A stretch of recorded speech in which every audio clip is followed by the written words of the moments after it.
So now we have Eddie's not allowing me to say anything more. He's in a hurry. Okay, so we have Mr. Eddie Jaku, everybody. And we have a lot of support today, Eddie, and we have our lovely Jack Meister, who also gives lectures on Holocaust, takes people overseas, and they're all heroes to us.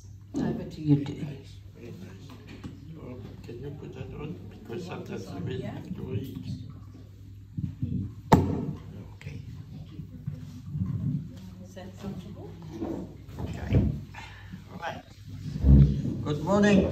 Good morning. My friends.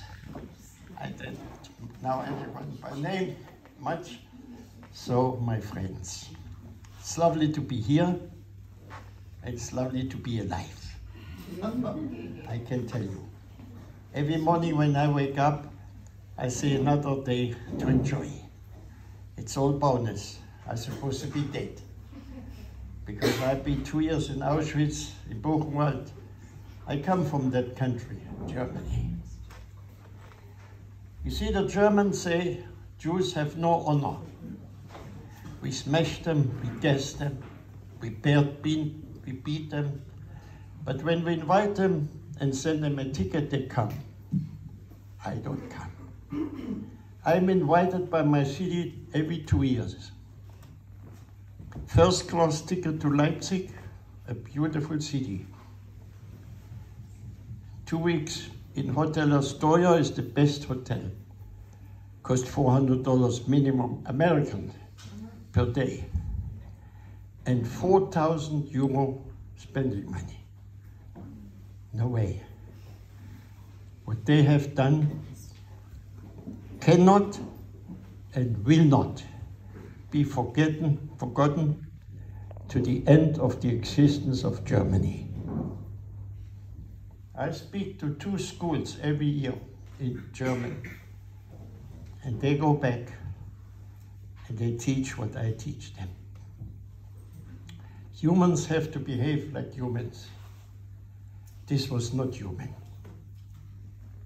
And the world stood still.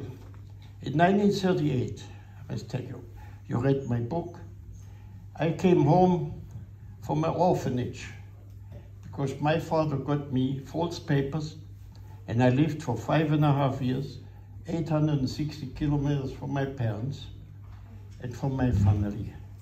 I had a very large family. My mom was from 13 children, 7 girls and 6 boys, and my father from 4 and 4. I had lots of uncles and aunties and all. I lost them all. They all killed. I have no right to forgive. Mrs. Wolanski, she went to Berlin when they opened the museum, and Mr. Koch asked, "You forgive us?" She said, "Yes." What right has she got to say forgive?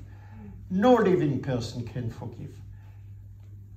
The president of Israel answered him, "I cannot forgive you. The people for whom you made the stones, they can forgive you. Bring them back, and maybe they forgive you. But I cannot forgive." And that is why I know. I write a very nice letter back to my Bürgermeister, Tiefensee. His name is Tiefensee, Deep Lake. He sent me a letter and said, "I cannot understand why you're not coming. Your city was demolished. We have the oldest university. 1400 was built. We have a wonderful city, a very rich city, with a lot of exhibition, and a lot of things have been in Jewish hands. My family from my father go back 250 years, the Germans. My grandfather was making printing machines nearly as big as this hall, for newspapers and so forth. My father was making typewriters and sewing machines. And I make surgical instruments. You see, there you have a German family. Mechanics. Only they were mechanics for big machines, I make small machines. I came to Australia to work for drug houses of Australia. I made the first kidney machine in Australia, and it's the only one who will ever be made, because they don't make them anymore. I made the first because they couldn't get for 10 years a machine from France, or Italy, or Germany. So they brought me here on a contract that I made. But I earned £1 more than the sweeper of the floor. I call it the paradis de manœuvre, the paradise of the unskilled person. And it's still like this. The laborer who mixes your cement earns more than the plumber. Strong men.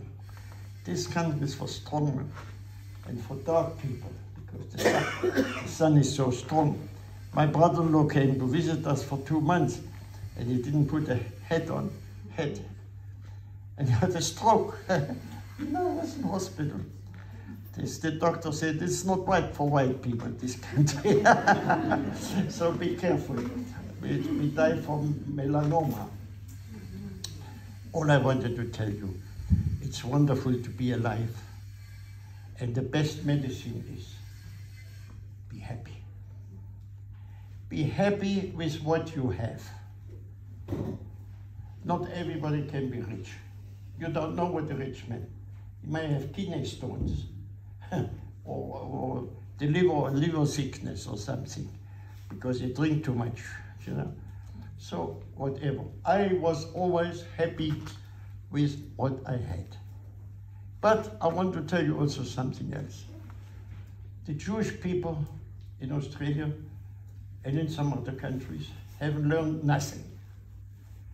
Anti-Semites are always there. You will never eradicate. We can eradicate hate.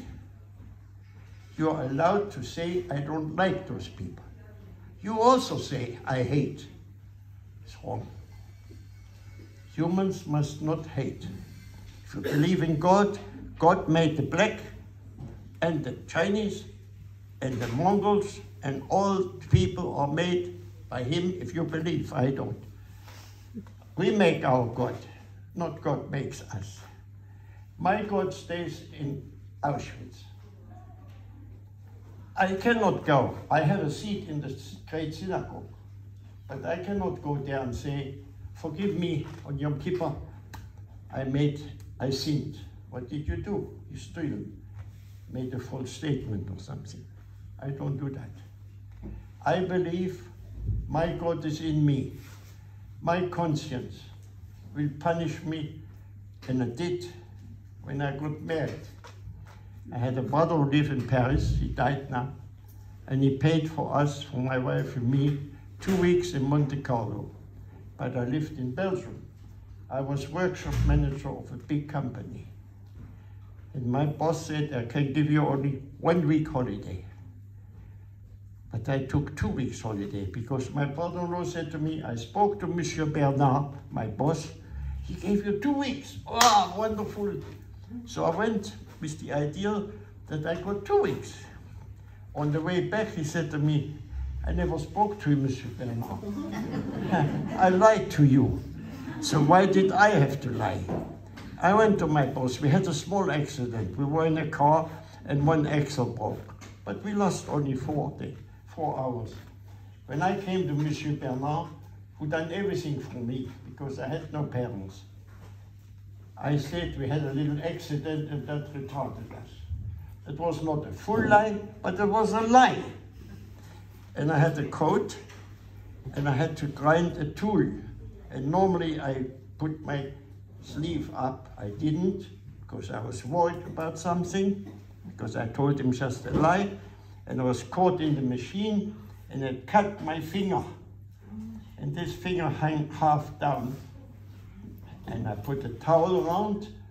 I told the other people in this room, stop the machine. They looked the blood on the ceiling. So I took the wires from underneath and pulled them out, and I burned myself in this hand. So when I came home this night, I hold my hands behind so my wife don't see my bandaged hand because she will have a heart attack or something. But I lied. I said to him, we had an accident here. That's my accident here. Then I went to a hospital, and it was all nuns. In Belgium, it's Catholic, and they're nuns. And she wanted to cut off my finger. I said, hey, you don't cut nothing. You do this and this and this. I might have a bad nail, but I have my finger. I knew more medicine than her. So, in life is what you get, what you give, you get. My father told me when I was 8 years old, there's more pleasure in giving than taking. I thought he's crazy, but now I can tell you, there is. What you seed in your life, you will get back. I have 2 sons. You know them. My sons come to see us in Montefiore every day. 1 in the morning and 1 in the afternoon. We are the only one. And I said to my son, Michael, what about coming every 2 days? He said, you don't want me to come? No, Hans Verolin, I want you to come. But you have family, you have to bring this one to soccer, and this one for a mandolin, and this one for, I don't know, ballet dancing.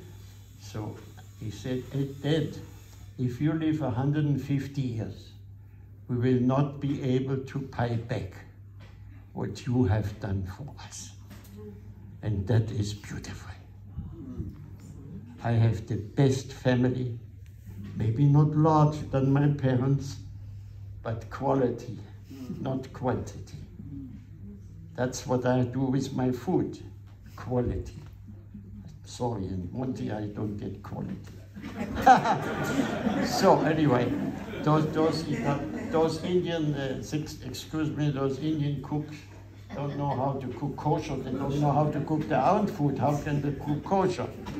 So they ruin good. So I have in my room, I have what you call good cheese and good everything, lovely. I have a microwave, I can do my own food. It's not kosher. Never mind. I have to stay all right. My wife needs me, my best friend. So I survived the unsurvivable. You have never idea. For me, it was a big shock. I was for 5.5 years, my name was Walter Schleif. I lived in an orphanage. I worked for Carl Zeiss. They make very, very nice instruments, mostly optical. I used to have a factory in Botany here, and I was making endoscopy. This 9mm pipe goes into your stomach. Inside are 69 prismen, and you can see your stomach on the screen. We have scissors, scraper, welding, called cauterization, all in little pipe. When I had my factory, I paid double the wages of a normal mechanic. I couldn't get an Australian. Australian would take half the wages and no responsibility. If I mark this instrument wrong and it makes a hole in your stomach, I get sued for 3, 4, maybe $10 million, because it's a big operation to close a hole in your stomach. So I have to be, when I'm tired, I don't mark my instruments. I roam, sleep. You have to be devoted. This is what is missing in Australia. They don't like nothing. Oh yes, races, beer, and horses at the beach, and doing nothing. But from nothing come nothing. Nothing buys nothing. So you have to work. So we will work harder, because we don't know how long we are in a country. But what you didn't learn is you don't have to have the best house in the street. You don't have to drive a car which is worth $480,000. I swear to you, it is better to make pity than envy. Because if there is a smart fellow come to Australia and say all the bankers are Jewish, all the financiers are Jewish, all the money is in the Jewish hands, you will see what happened. If it happened in my country, the most educated, the most civilized, the most cultured, we have more operas than in Italy. We have more cinemas than in any other country. We have everything we had. Terrible. See, for me, they are no normal people. In Germany, it's not the man is the boss, it's the woman. Now in French, we say, men in French is homme, H-O-M-M-E. I call the German men omelette. You know, man. In my book, a man is, he knows what's right and wrong. And if he doesn't, he's not a man. I prefer the French. Why? I was in a camp called Gurs, G-U-R-S, in south of France, near Perpignan. And I had a friend who was dying. And I wanted to help him not have pain. And so I pinched from the hospital some morphine. And one person, a Jew, denounced me. When they say, who took the morphine? Oh, well, this man, me. So the commander said to a French army man, shoot him. He looked at me, he said, why did you take this morphine? I said, not for me, for him. He took this gun, put it in front of his commander, and said, tue toi-même. That means, you kill him, I don't kill him. I like that. He doesn't like Jews, but he's not a killer like those bastards. They are fanatics of discipline. If I come to school with dirty shoes, 2 canes.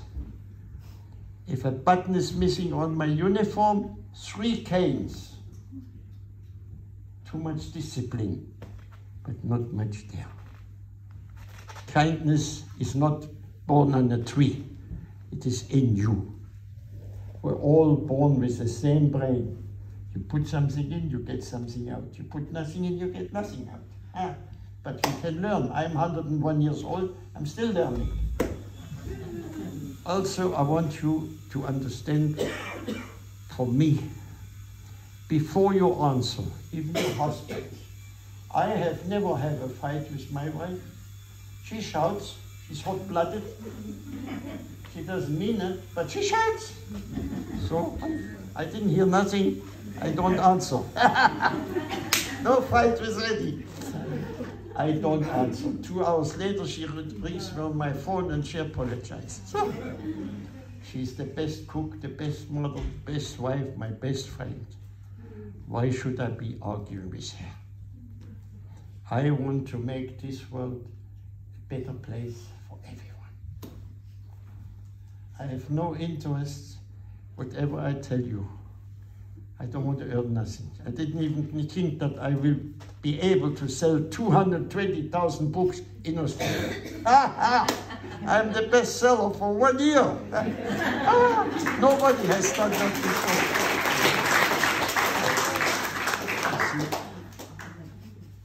It is what I put in. I had a book written many years ago. Then I started again, and then I started again. Then the museum said to me, you must make a book. No, there's 68 books already on Holocaust. I don't write a book. It will not sell like the others. They sold 500 and stopped. If they sold 1,000, that was a lot. But this publisher, Pan Macmillan, a woman, very nice. And she's somebody who can convince somebody from no became yes. And here I am. It is wonderful to be recognized. I get such. But I want to tell you what my book is doing also. But 4 months ago, I got a letter from a young girl, 17. She has 3 brothers, a mother and a father. And they're very rich. The mother is 49 years of age. 25 years ago, she was Miss Australia. And she became 5 years ago a drunk. She never cooks. They never find her outside the bed when they come home. So the father said, if you don't stop drinking, next month we're moving out. I rented a flat not far. They live in a beautiful house in Brisbane. And the girl got my book as a present because she became dux of a Catholic school in Brisbane. She found my number, my phone number, and she rang me. She said, I got your book, I read your book. What do you advise me? So I said to her, your mom needs you more than ever before. Now, you take my book, you sneak back into the house. They left the dog, big dog, and the house left with the mom. You put on your bedside table my book of your mom. But I dictate you now a note which you leave. And to the mother I said, you have made 4 children. You have made a very nice man who works hard and gives you everything. You have left them down completely. You fall in a trap. There's people who have too much money too soon. She was from a poor family. Now she can spend whatever she wants. You have to start now living again. That is not living, drinking up 2 bottles of whiskey a day and things like that. And not only that, it is not good. You're going to die, I said to her. You won't live another 10 years if you don't stop now. And she stopped. She sent me a letter. Next week, the family moving back in the house. She hasn't drank. This is what I want my book to do. Another girl in Willoughby, she's 16. Her boyfriend is 21. And he wanted to take her to Europe. And the mother said no. So they had an argument. So she moved out with another girl in another flat. And she hasn't spoken to the mom for 6 months. And she had my book. So she writes to me. I'm the advisor. And I said to her, your mom is the only and best friend you ever have. Not your husband, not your boyfriend, not your girlfriend will ever replace your mom. Mom is forever. Like I said, if you have a daughter, you have for life. If you have a son, he gets a wife. But I have the best daughter on earth. So you have to go a bit the other way like that. You want to keep you have to be smart with your daughter. And so, you see, this is what I get the pleasure out of it, of my book. And not only that it's a good book about my life, about advice, but it is also about humanity. It is advice for children and for parents. I tell to parents who don't get from their children what they like to do, but you made them. So blame yourself. There's something you haven't done right. If a child is sick, it's not she didn't want to be sick or he didn't want to be sick. So you blame the child. But you made it, it's your genes and everything, your sperm came there. What you're doing? You can't blame no one and you have to do your best. And also whatever we have to do, we have to do.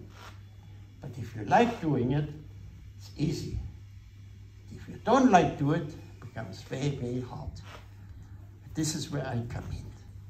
I help you to make your life easier. I want to share my experience with anybody who wants me. if you see how many people run to Montefiore and ask, can you book me an interview with Eddie? This is my happiness. This is where I go the best.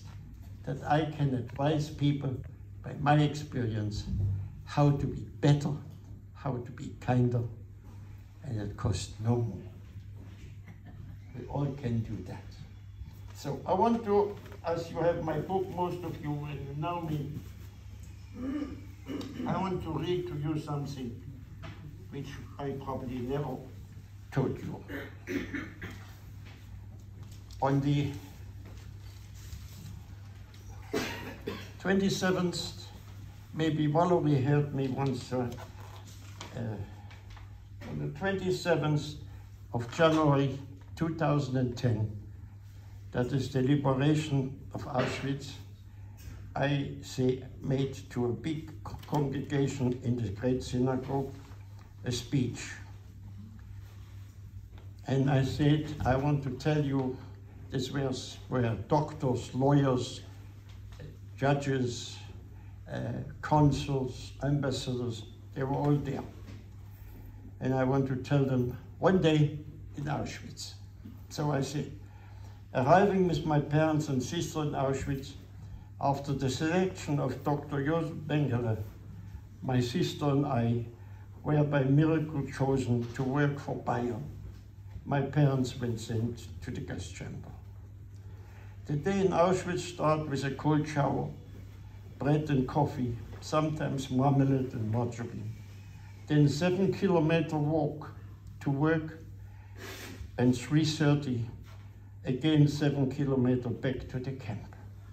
Now, we have no coat, we have a little hat, we have no warm clothes, we have no proper shoes, we have wooden shoes, and they give us every month 2 pieces of rags which become our socks. I wash them every 3 days. If you don't, you get big holes, and then you get blisters, and the blisters bust, and they become infected. You have no idea. Men like this, strong, crying like babies from pain of their feet. 1 minute. In the rain, in the snow, in 25 below zero, we walk in this, but they keep us alive. Those 11 factories around Auschwitz needed us. So on this side are the SS who want to kill us, but they gave us a soup, and this is only chemical. Sorry. Despite the corporal and mental misery, the frightening smoke, the deadly smell, the temptation to give up, another one with a will I never knew I had, helped me to carry on the nightmare like if somebody else was enduring it. And despite it all, with hope, that hope which was with every one of us, to see the end and feel again like a man. It was no good to be trying to be too smart, but smart enough to make some trinkets out of metal cups, metal scraps, in exchange for food with ordinary workers, as food was in our mind each minute. And yet, for the creatures we had become, we still had pity and a sense of camaraderie. We had feelings for the others and hope that one day this hell will end.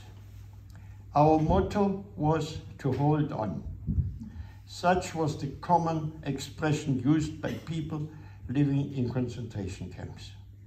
To hold on, it meant not to die of hunger in spite of the scarcity of food. It meant to save everything, even the smallest crumb of brown bread, the last drop of rutabaga, broth, that when it seemed greasy was only poorly and synthetically rich. To hold on It meant not to be killed by the bullet of a gun shot from a short distance, or one's liver burst by the murderous punch of a couple, or one's skull smashed by the hobnailed boot of an officer. To hold on, it meant to think, I'm not hungry when one's stomach hurts. I'm not cold when one shivered, when one's hands, feet and ears were completely numb. To hold on, it meant to have enough will to resist obstinately in spite of everything. Whatever happened, it meant to keep one's faith and one's mind, as well as one's bone and the skin that covered them. To hold on, it meant at last to want to last. The future generation will have to make sure that the most tragic time in the history of mankind will never be forgotten and never be allowed to happen again.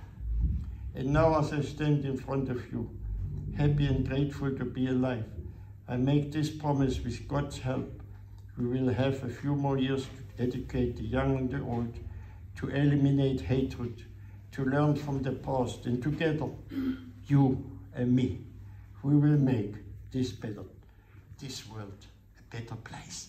Thank you.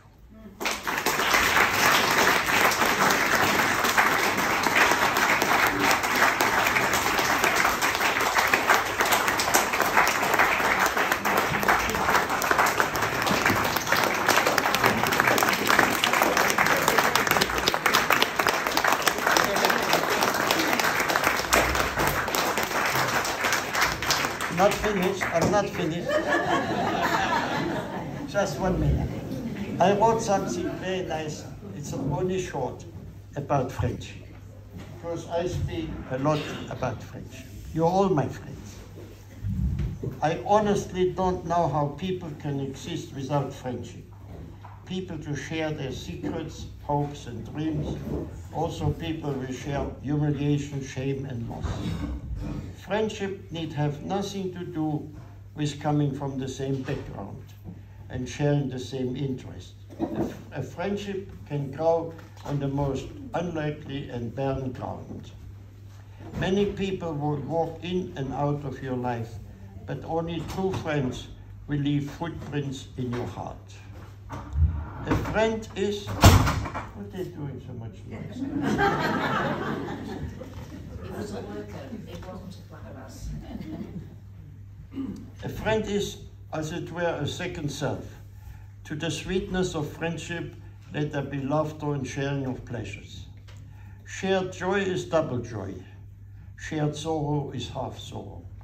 Good times made better and bad times forgotten, due to the healing magic of friendship. A single rose can be my garden. A single good friend will be my world. The best and most beautiful things in the world cannot be seen or even touched. They must be felt with your heart. Don't walk in front of me. I may not follow. Don't walk behind me. I may not lead. Just walk beside me and be my friend. Thank you.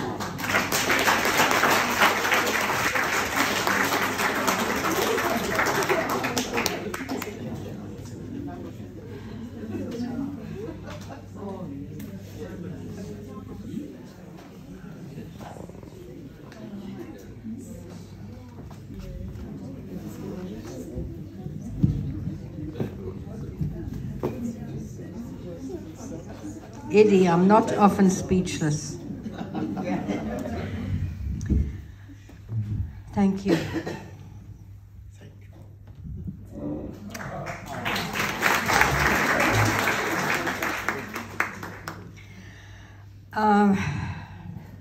I know that we have lots of thoughts and questions. Does anybody have a question for Eddie, please? How's Florrie? How's Florrie? Good. Thank you. I look after her. I'm a cow. I'm only married 75 years. That's early days. In fact, I said that to my dad, my late dad, may he rest in peace. My mum and dad were married just short of 72 years. And a few years before that, my dad said to me, I don't understand it. I've been married to your mother for 65 years, and she still doesn't understand me. I said, Dad, give her time, it's early days. Anyway, Eddie, it's just remarkable. Your story is amazing. I mean, I know you've been told this a million times, but we all feel the same way, and we think that your story is incredible. Whatever you went through, how you survived, God only knows, but you did. And it was just sheer will and determination not to give up. And I think you've taught us a wonderful lesson today. You really have.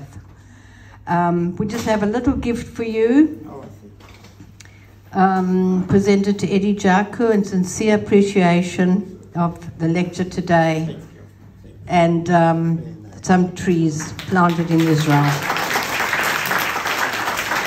So thank you very much, and God bless you. Oh, two I get. Okay, let me, do you want to